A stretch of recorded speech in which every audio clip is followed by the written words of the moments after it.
Asalaamu calaykum waraxmatullaahi wabarakaatuhu. Kusoo dhawaada muuqaalkeena maanta. Magacaygu waa Dr. Yacquub Xasan. Maanta waxaan dib u milicsan doonaa taariikhdii saxaabigii weynaa ee Cumar ibn Khattab. Cumar ibn Khattab naanaystiisa waxay ahayd Faaruq. Waa mid ka mid ah khulafadii raashidiinta koodii labaad. Wuxuu ahaa mid ka mid ah asxaabtii rasuulka sallallahu calayhi wasallam kuwoodii ugu waaweynaa. Wuxuu ka mid ahaa 10kii saxaabi ee jannada loogu bishaareeyey. Wuxuu ahaa Cumar Allah ka raali noqdee haliyey. Wuxuu soo maray xilli jaahili ah. Hooyadii waxaa la dhihi jiray Xantama, waxa ay la dhalatay Abujahal. Cumar wuxuu dhashay sanadkii caamul fiil la dhihi jiray. Kadib dhalashadii rasuulka sallallahu calayhi wasallam wuxuu ka dambeeyey 13 sano. Intaas kadib wuxuu ku dhex barbaaray Quraysh gudaheeda. Cumar Allah ka raali noqdee wuxuu aad ugu caan baxay akhrinta iyo qoraalka. Wuxuu ahaa mid geel raac ah markii uu ahaa mid da'yar. Cumar Allah ka raali noqdee wuxuu ka mid ahaa Quraysh kuwoodii ugu sharafta badan. Cumar wuxuu kusoo koray nolol aad u dhib badan oo aabihii wuxuu kusoo barbaariyey nolol dhib badan. Wuxuu yiri markaan soo laabto habeenkii oo ay qorraxdu dhacdo waxaa la isiin jiray cantoob yar oo timir ah. Hadalkiisa wuu adkaa, hadalkiisa wuu toosnaa. Sidoo kale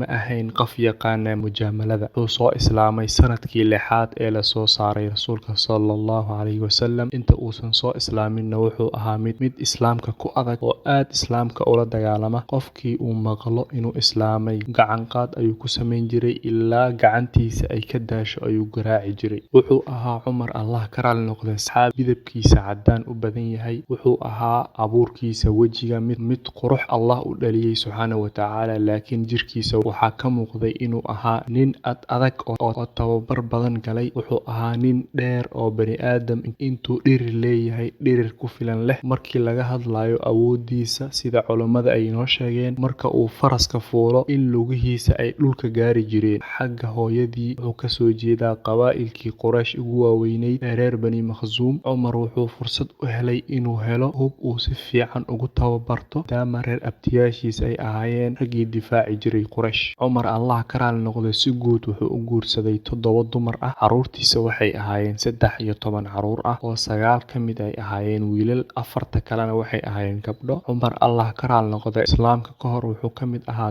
dadkii ka tilmaanaa mujtamacii reer Quraysh, waayo xilligaas 2 sifo ayaa lagu soo saari jiray dadka. Mid waxay ahayd qofkaasi ma yahay mid wax qora waxna akhriya. Cumarna sida aan hore usoo sheegnaba wuxuu lahaa sifadan. Midda kale, qofkaasi ma ka mid yahay raggii fardafuulka ku fiicnaa oo dagaal oogayaasha ka mid ah oo markii dagaal loo baxo ay Quraysh tirsato ma ka mid ahaa? Tabcan wuu ka mid ahaa. Cumar Allah ka raali noqdee waxyaabaha uu aadka u bartay waxaa ka mid ahayd cilmiga dadka, maadaama uu reerkoodu ahaa reer dadka kala saara oo dadka kala xukuma. Waxaa lagu kalifay inuu qabaa'ilka kala yaqaano maadaama uu aabihii iyo awowgii ay ahaayeen dad maxkamad gacanta ku haya. Sidoo kale waxaa intaas u dheerayd inuu kala barto ganacsiyadii ka jiray Quraysh gudaheeda oo labadii safar ee midna loo safri jiray Shaam midna Yemen loo safri jiray. Mar uu ka hadlayay taariikhdiisa, Cumar Allah ka raali noqdee wuxuu yiri islaamka waxaa dumiya niman islaamka la'aantiisa waxay tahay aanan soo arkin. Cumar colaad buu u qaaday rasuulka sallallahu calayhi wasallam iyo asxaabtiisii inta uuna islaamin ka hor. Cumar wuxuu ka mid ahaa dadkii dhibay ducafadii muslimiinta. Wixii intaas ka dambeeya, Cumar Allah ka raali noqdee soo islaamidiisa waa tii rasuulka sallallahu calayhi wasallam uu Ilaahay u baryay. Allah subxaanahu wa tacaala ducadiina wuu ka aqbalay oo islaamkii ayuu kusoo biiray. Waxaa ka dambeeyey soo islaamidiisa Allah subxaanahu wa tacaala suuratu Taaha, geesigii islaamka iyo muslimiinta. Intaas ayaan kusoo gabagabaynaynaa. Waxaan idinkaga tegayaa khayr iyo caafimaad.